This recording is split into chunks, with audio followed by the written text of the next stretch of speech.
I feel like it's either gonna be a disaster or it's gonna be really cool and nothing in between. But what am I talking about? The WetLook team. You may have noticed that it was a little bit of a thing the last years.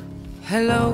Like Kim Kardashian might have been the first one to bring it back in fashion with her Mugler Met Gala dress with the water drops. More recently you had Zendaya wearing the Bomb Man dress. It was made out of leather but looked like wet fabric. Then you had a whole bunch of celebrities rocking the petsa WetLook dresses. And I was like, trompe-l'œil. Bella Hadid, Gigi Hadid, Kylie Jenner, FKA Twigs, Lizzo. The list goes on and on and on. All the fashion icons basically worn them by now, except for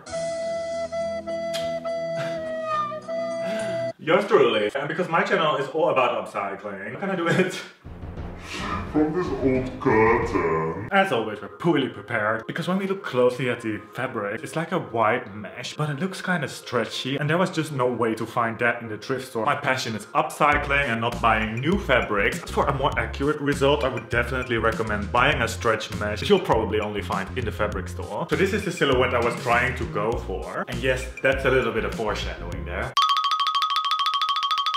For the bottom, I'm gonna use this black mesh layer that's on top of this old tank top I have. Why black? Honestly, I'm a little scared too, but I wanted to have something that stretches. So, can we begin? So I'm cutting the rough shape what I want. My armholes are already so deep, it's gonna be a little more skimpy. Also, I'd recommend cutting it a little bit wider because it's definitely gonna shrink a little bit by all the next steps. I'm gonna just sew it quickly together, see if it fits. By the way, she did like 6 months to perfect this technique. I read in an interview somewhere, so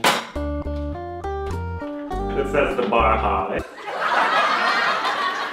It does seem to just glide over the hips. It's quite tight, but I think that's good. That back is a bit lower, but it's gonna be glamorous. So I'm just giving it a quick press.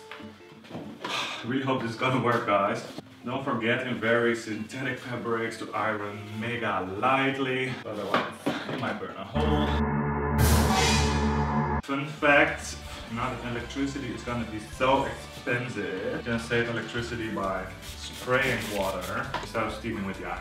So fun to know, so fun to know. Thinking this ironing is actually quite important because once it's finished, it will be much harder to iron it. And I'm gonna make the straps out of the hem. So that's gonna function as bias tape, except for that it's not bias tape because it's not cut on the bias. I know. Just to make a little bit of a supportive frame from the edges, but it's gonna be covered up later anyway. So just like bias tape, first sew it in the good side, then fold it to the back side. Steam. Then sew it from the good side, but catch it on the back side. I'm aware that my vocals are not as developed as my strong cheekbones, and great fashion sense for that matter. But if you hear someone singing it, it sticks better in your brain, so yo album. I haven't used that since I've moved to this place, but I think at this point we might need it. If you don't have a mannequin at home, find something to hang it on, maybe just a hanger, but make sure to in between fit it. The moment of truth! Oh yeah.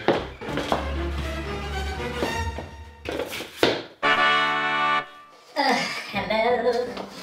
I'm just gonna divide it in two, one for the back, one for the front. Get the trimming off as well, the lace. We want to look like we wear extremely high fashion. Give me a discount, there's even a hole in this curtain. Those thrift stores are really taking advantage of consumers nowadays.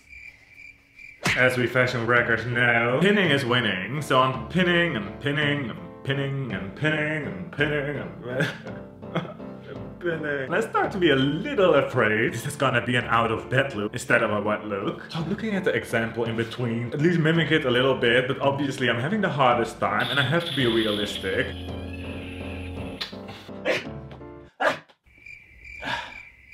Microplastics. It's not the same fabric at all, so I gotta set my expectations right too. I just realized it just doesn't get better. I've been really pinning for hours and hours. The first time around, after 1 hour, I think it was fine. I do have a hot tip. This is really something where you can keep on pinning and keep on changing it up. I have to know when to stop, because I feel like in the end I've maybe pinned it a little too much down. Day 3, day 4. Then I spent 3 hours soldering instead of sewing yesterday.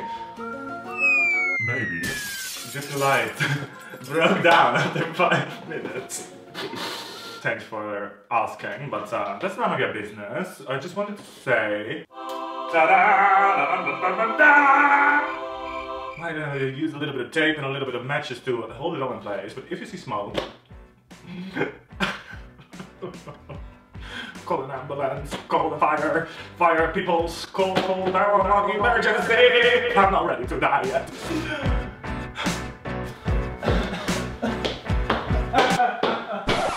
Anyway, I've been starting with the embroidery, so I'm just using a normal white thread, of course, and a long needle so that I can kind of pick a lot of fabric up. So I'm trying to hide the stitches. The folds are either, you know, up or down, I would say, and I just try to hide the stitches as much as possible under the white. It's just, it is what it is. Try to pick up the black fabric, just make sure to not sew it on the doll. As you see, I just stick the needle through, let it on the good side only hop like maximum 1 millimeter out, and then I pull it through. And you're gonna see some of the stitches when you look up close. That's also in the original. Just gonna take that for granted. Just don't pull too tightly on the thread. That's how we do it, guys. Counterfeit Designer of the Year award goes to Eat your heart out, AliExpress.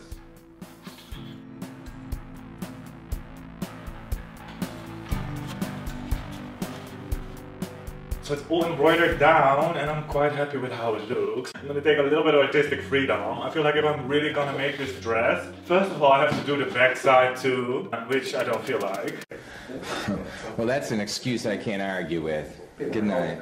Second of all, I probably should have, you know, sewn the two pieces together already before embroidering. So I almost had a hard time trimming down the edges on top because it had a really nice flow onto it. Fabric flowing in the wind obviously does not look wet. Bella would have not wanted like that anyway. I'm just gonna fold it in 2 times and hem it with a hand stitch. So instead I'm gonna sew some straps. After this great interpretation of the Chinese circus, of course, until you realize this might be unacceptable in 2022.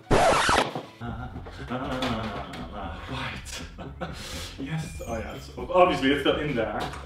That saves us 1 minute after all those hours. Sew them together and then turn them inside out. I really do not want to be rude, but you look like shit. No, I'm kidding. But you just look like you can use a little bit of advice. So that's why I would recommend just to, you know, hit that subscribe button. And when you do, don't forget to turn on the notifications by going under the bell and turn them on. Why? Why is it not sewing? Because that much. Because it takes me fucking effort. That is just ridiculous. Then I attach them to the front of the, well, what is it? Welcome to another episode of Did I Just Make a Cooking Apron? I just don't have words, guys. I don't know. Let me know in the comments, please, if this looks wet. Our first try, I mean, with the wrong material, basically. I think I did a pretty good job. If you enjoyed the video, please let me know with the comments and subscribe. And I hope to see you in the next one. Thanks for watching.